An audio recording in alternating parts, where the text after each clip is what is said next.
আসসালামু আলাইকুম। আমরা একাদশ দ্বাদশ শ্রেণীর উচ্চতর গণিতের প্রথম পত্রের চ্যাপ্টার 7-এর এ 3-এর 1 নম্বর অঙ্কটা নিয়ে আলোচনা করব ইনশাআল্লাহ। অঙ্কটা দেখেন, এখানে এটা মান নির্ণয় সম্পর্কিত একটা অঙ্ক। বলছে যে sin square pi by 7 plus sin square 5/14 plus sin square 8 pi by 7 plus sin square 9 pi by 14, তাই না? এই ম্যাথটা দেখেন যে সবগুলোরই স্কোয়ার আছে, ঠিক আছে। আবার সবচেয়ে ক্ষুদ্রতম মান হচ্ছে এইটা, তাই না? তাহলে আমরা এর পরের লাইনটা এইভাবে লিখলে হয় কি না একটু দেখেন তো। তাহলে দেখেন, আমরা যদি এর পরের লাইন লিখি 3-এর 1 যে sine square pi by 7 plus, আচ্ছা এইটাও পাই বাই 7 প্লাস সামথিং করা যায় না কোনো কিছু। দেখেন এটা আছে আপনার সাইন স্কোয়ার 5 পাই বাই 14, তাই না? তাহলে এইটারেও আমরা কি বানাতে চাচ্ছি যে পাই বাই 7 প্লাস সামথিং। আমরা জানি যে সাইন অথবা যে কোনো কোণের মান sine n dot pi by 2 plus minus theta, ঠিক আছে। তাহলে এটা সমান সমান আমরা লিখতে পারি এই n যখন জোড় তখন যেটা আছে সেটাই থাকবে, অর্থাৎ সাইনই থাকবে। হ্যাঁ, জোড় হলে এটা কি হবে? সাইনই থাকবে। যদি এই n এর মান বিজোড় হতো, যদি বিজোড় হয় তাহলে এই সাইন কি হয়ে যাবে? কজ হয়ে যাবে, ঠিক আছে। এই সাইন কজ হবে। আর এই যে প্লাস মাইনাস থিটা, এই থিটাটা বসে যেত। মনে করেন যে এখানে n এর জায়গায় এমন ফরম্যাট আছে, হ্যাঁ, sine 3 pi by 2 plus theta. তাহলে আমরা দেখেন এই n এর মান এখানে কি বিজোড় না? এর সাথে কম্পেয়ার করলে এটা n হয় না? তাহলে n এর মান যেহেতু বিজোড়, তাহলে আমরা এইটা কি হয়ে যাবে? ডিসকোয়ালিফাইং, ওটার অন্য অপারেটরে চলে যাবে, অর্থাৎ সাইন হয়ে যাবে কজ প্লাস এই যে এই থিটাটা আমরা এখানে বসাই দিলাম, ঠিক আছে। যদি এখানে মাইনাস থাকতো তাহলে এখানে মাইনাসটা অটো জেনারেট হয়ে যেত। তাহলে আরেকটা বিষয় এখানে নোট করে রাখেন যে এই যে কজ মাইনাস থিটা, ঠিক আছে, এটা সমান সমান কজ থিটা, আর সেক মাইনাস থিটা সমান সমান সেক থিটা। এই কজ আর এই সেক, হ্যাঁ, মাইনাস ওরা হজম করতে পারে, হ্যাঁ, হজম করে ওরা পজিটিভ মান দেয়। কিন্তু যদি এটা এমন থাকতো সাইন মাইনাস থিটা, তাহলে এটা হতো মাইনাস সাইন থিটা, ঠিক আছে। তাহলে আমাদের এই অংশটুকু, ঠিক আছে, এই অংশটুকু আমরা পাই বাই 7 ফরম্যাটে নিয়ে আসবো। তাহলে দেখেন, আমরা যদি pi by 2 minus pi by 7 এটা লিখি, দেখেন তাহলে এটা লসাগু কত হয়? এটা লসাগু দেখেন 14 হয়। তাহলে 14 7 minus 2 pi, 7 pi by minus 2 pi, অর্থাৎ তাহলে এটা কত হয়? 7 থেকে 2টা পাই বাদ দিলে 5 পাই বাই 14। দেখছেন এটা মিলে গেছে। এই যে পাই বাই 2টা কেমনে আসলো এটা মনে আসতে পারে যে এটা কিভাবে আমি নিলাম, ঠিক আছে। আমার টার্গেট হচ্ছে এই জায়গাটায় আমি পাই বাই 7 বানাবো, ঠিক আছে। তাহলে আমি এখানে এমন একটা ফ্র্যাকশন অর্থাৎ ভগ্নাংশ নিব যাতে লসাগু করে আবার আমি এই 5 পাই বাই 14 পাই, ঠিক আছে। তাহলে দেখেন, আমি এই যে সাইন স্কোয়ার 5 পাই বাই 14 ওই জায়গাটায় আমি এখন কি লিখতে পারি? Sine square pi by 2 minus কত? পাই বাই 7, তাই না? তাহলে দেখেন তারপরে আছে কি? তারপরে আছে সাইন স্কোয়ার 8 পাই বাই 7। তাহলে দেখেন এখানে আছে কি? Sine square 8 pi by 7। এটাও আমাদের সেম কাজ কিন্তু, ঠিক আছে। এটাও আমরা পাই বাই 7 ক্রিয়েট করব। তাহলে পাই বাই 7 ক্রিয়েট করতে গেলে কি করতে হবে? দেখেন, আমি যদি এইটারে তাহলে এখানে পাই বাই 7 এই রেখে দিলাম, তাহলে এটা যেহেতু লসাগু কত হবে দেখেন তো? লসাগু বানাতে হবে 7, তাই না? এই লসাগু বানাতে হবে 7। তাহলে আমাদের 7 এখানে রয়েছে, তাহলে এখানে আমার একটা 2 ডট পাই বাই 2 লিখতে পারি না? তাহলে এই 2 কেটে যায়, তাই না? কিন্তু আমি ফরম্যাট মেনটেন করার জন্য 2 পাই বাই 2 লিখছি। দেখেন লসাগু করি এখন, তাহলে যদি আমি এই যে পায়ের সাথেই লসাগু করি তাহলে 7, এটা 7 পাই প্লাস পাই, এটা হচ্ছে 8 পাই প্লাস 7। দেখছেন অটো ম্যাচ করে গেছে। তাহলে আমরা এই অংশটুকুকে এই ফরম্যাটে লিখতে পারি। কি format? Pi plus pi by 7। দেখেন এই পাই মানে কি? পাই মানে কি? পাই মানে হচ্ছে 2 ডট পাই বাই 2 না? এই 2 কেটে দিলে আবার সেই পাই চলে আসে, কিন্তু আমাদের ফরম্যাটটা জানি কি n ডট পাই বাই 2। ঠিক আছে, এই ফরম্যাটে ফেলবো বলে আমি এই আকারটা লিখছি 2 ইন্টু পাই বাই 2।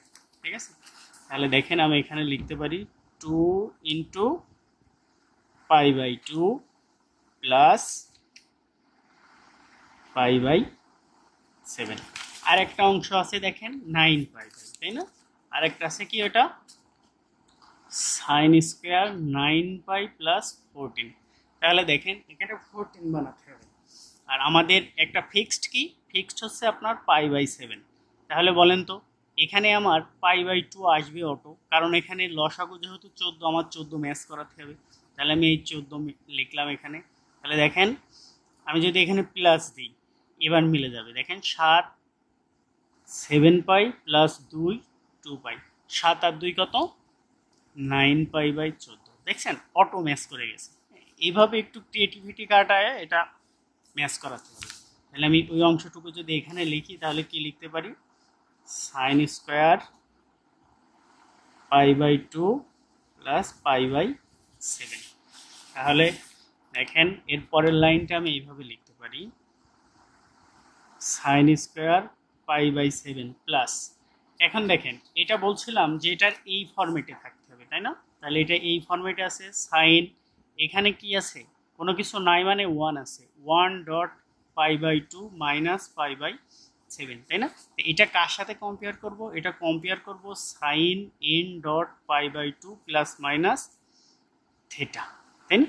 বলছিলাম যে এন যখন বিজোড় হবে, এন যখন বিজোড় হবে তখন এই সাইন হয়ে যাবে কি? সাইন হয়ে যাবে কস। তাহলে দেখেন এখানে এই যে এন 1, এন এর মান 1 বিজোড় সংখ্যা, তাহলে বিজোড় সংখ্যা হলে কি হবে? এটা কস।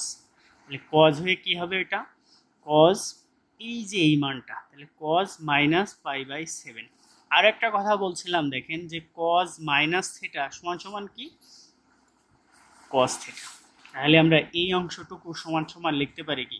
এই অংশটুকু সমান সমান লিখতে পারি কজ স্কোয়ার পাই বাই 7। ঠিক আছে, তারপরে দেখেন এখানে আছে প্লাস, এই প্লাসটা লিখি আমি। এখানে দেখেন এখানে এই ফরম্যাটটা আছে, তাই না? এখানে আছে আপনার sine 2 dot pi by 2 plus pi by 7, তাই না? তাহলে দেখেন এইটা এন জোড়, জোড় থাকলে কি হবে? চেঞ্জ হবে। জোড় থাকলে নো চেঞ্জ, তাই না? তাহলে এটা সাইন, সাইনই থাকবে পাই বাই 2। ঠিক আছে, এইটা স্কোয়ার হবে, মিস্টেক হয়েছে। তাহলে দেখেন এটা সাইন স্কোয়ার পাই বাই 7। এখন এইটা যদি আমরা কাজ করি, এইটা নিয়ে কাজ করি, দেখেন এটা আছে কি? Sine square pi by 2 plus pi by 7, তাই না? তাহলে দেখেন এখানে কোনো কিছু নাই মানে কি আছে? 1 আছে, 1 বিজোড়, তাহলে বিজোড়ে ডিসকোয়ালিফাইং অর্থাৎ সাইন হয়ে যাবে কজ। তাহলে আমি এখানে একবারে লিখতে পারি কজ স্কোয়ার পাই বাই 7। এখন দেখেন আমরা আরও একটা কমন সূত্র জানি যে sine square theta plus cos square theta সমান সমান কি? 1। তাহলে দেখেন এই যে এইটা sine square theta plus cos square theta, theta মানে কত এখানে? Pi by 7। তাহলে এটা সমান সমান আমরা 1 লিখতে পারি। এটাও দেখেন sign square theta plus cos square theta সমান সমান 1 সমান সমান 2। এটার অ্যান্সার হচ্ছে 2।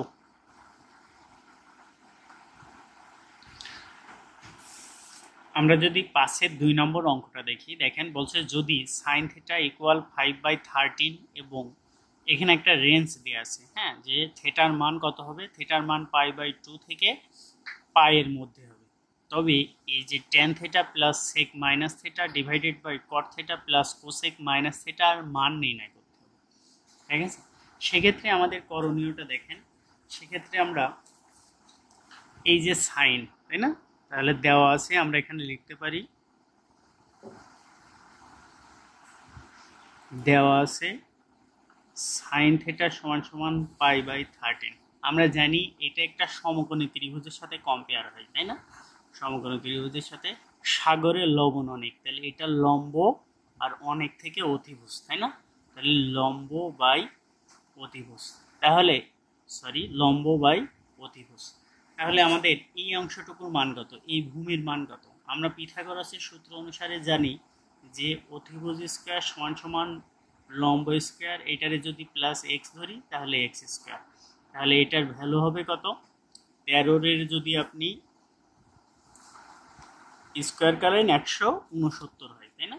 তাহলে এটা 169 ইকুয়াল 25 প্লাস এক্স স্কোয়ার। 25 যদি এই সাইডে আসে তাহলে 169 থেকে 25 বাদ দিলে হবে কত? 144, তাই না?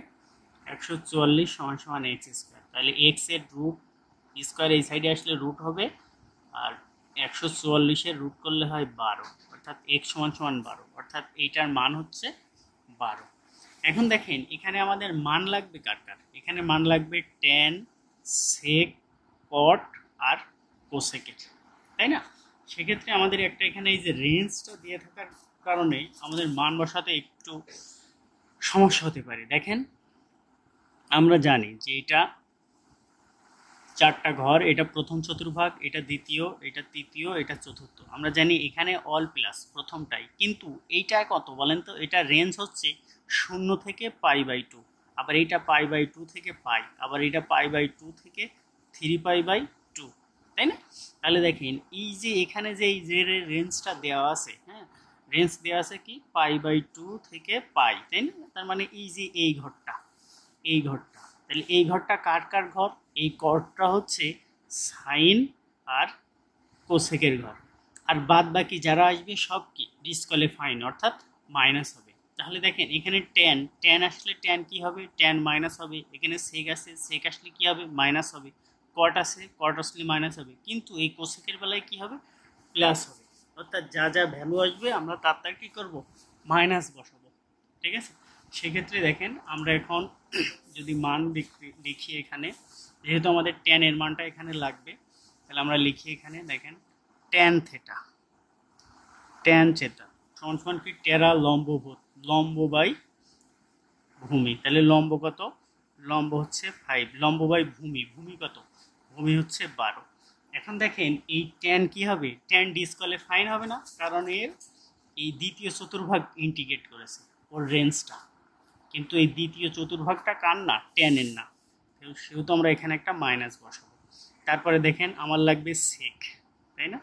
তারপরে দেখেন সেক থেটা, তাহলে সেকেরও এই দ্বিতীয় চতুর্ভাগ না, তাহলে কজের বিপরীত হবে, কবরে ভূত অনেক, তাই না? তাহলে ভূমি বাই অতিভুজ, অর্থাৎ অতিভুজ বাই ভূমি, এটা কি হবে? এটা মাইনাস হবে। তারপরে দেখেন এখানে লাগবে কটটা কি হবে? কট হচ্ছে ট্যানের বিপরীত, তাই না? তাহলে 12/5 এই।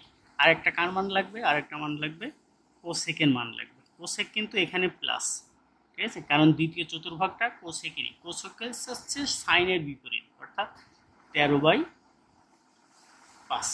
এখন আমাদের অঙ্কের প্রায় শেষ পর্যায়ে, জাস্ট আমরা এই যেই প্রদত্ত সমীকরণে মানটা বসাই দেবো। অতএব প্রদত্ত রাশি, সমীকরণ নয় এটি। তাহলে দেখেন এখানে ট্যান থিটা, তাহলে ট্যান থিটার জায়গায় আমি কি লিখব? -5/12, তাই না?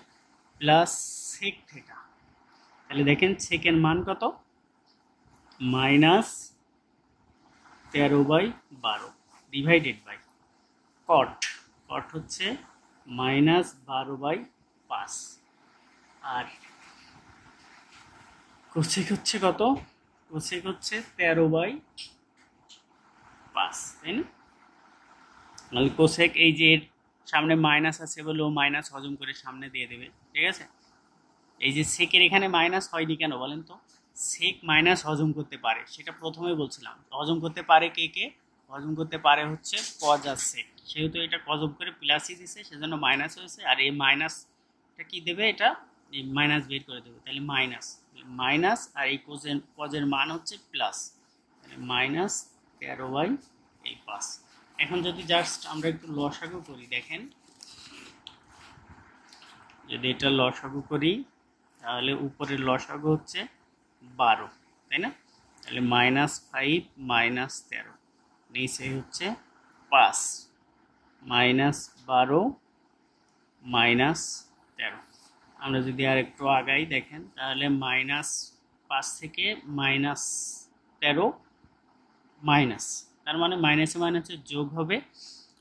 তাহলে 13 আর 5 হচ্ছে 18/12 গুণ দুইটা ভগ্নাংশ একটা থাকলে একসাথে থাকলে উপরেরটা যেমন আছে তেমন বসে, নিচেরটা উল্টায় যায়। তাহলে 5 বাই কত হবে এটা, 5 বাই এটা হবে 13 12 25, তাই না?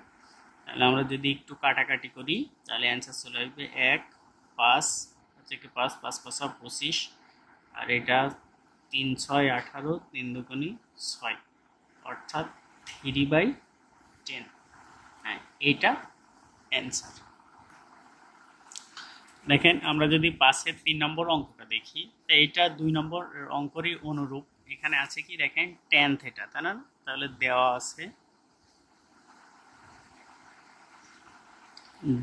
আছে tan থিটা সমান সমান 5/12, তাই না? সেম প্রসেসে আমরা এই যে সাইন আর কজের মানটাও বের করে নিতে হবে। সেক্ষেত্রে আমরা একটা সমকোণী ত্রিভুজ ড্র করে নেব, টেরা লম্বভূত, ঠিক আছে? এটা দেখেন এটা 13 হয়। হ্যাঁ, ক্যালকুলেট করে দেখবেন অতিভুজ স্কোয়ার সমান সমান লম্ব স্কোয়ার প্লাস ভূমি স্কোয়ার করলেও এইসব মানগুলো সব ফিক্সড মান থাকে, ঠিক আছে? একটা 5-12 হলে আর একটা 13 অটো জেনারেট হয়ে যাবে, ঠিক আছে? তারপরে দেখেন এখানে এই যে এখানে আমাদের ঘর ড্র করতে হবে, তাই না? যে এটা কোন চতুর্ভাগে পড়ছে সেটা আগে আমাদের জাজ করতে হবে।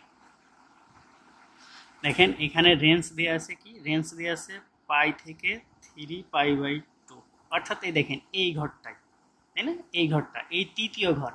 তাহলে এই যে তৃতীয় ঘরটা কার ঘর, এই তৃতীয় ঘরটা কার ঘর, তৃতীয় ঘর হচ্ছে আপনার ট্যান আর কট। তাহলে দেখেন এই তৃতীয় ঘরে যা ট্যান আর কট যা বাদে যে মানই আসবে সেটা মাইনাস হবে, ঠিক আছে?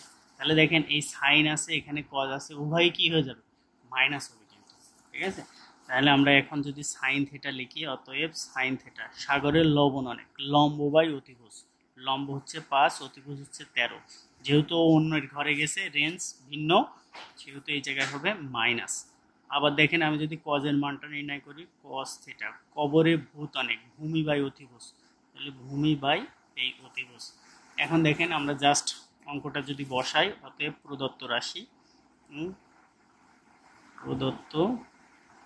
প্রদত্ত রাশি কি আছে ওখানে দেখেন, এই যে সাইন মাইনাস থিটা, সাইন কি মাইনাস হজম করতে পারে না, সে বাইরে বের করে দেবে, অর্থাৎ sine theta plus cos theta এটা হবে। তারপর দেখেন এই যে মাইনাস সাইন থিটা, তাহলে সাইন থিটা মাইনাস আবার এই মাইনাস প্লাস হবে, তাহলে 5/13 প্লাস কস থিটা, কস থিটার মান কত, দেখেন এই কজের আগেও কিন্তু মাইনাস হবে কারণ ও মাইনাস হজম করতে পারে না, সরি ও অন্যের ঘরে গেছে, 3 নম্বর কোয়াড্রেন্টে গেছে। দেখেন এটা হচ্ছে ট্যান আর কটের ঘর, ঠিক আছে? সেজন্য এখানে মাইনাস হবে। তাহলে এটা কি হবে, প্লাস মাইনাসে -12/13। এখন যদি আমরা জাস্ট লসাগু করি, 5 মাইনাস কত, এটা 12, অর্থাৎ 7/13 মাইনাস, এটা অ্যান্সার।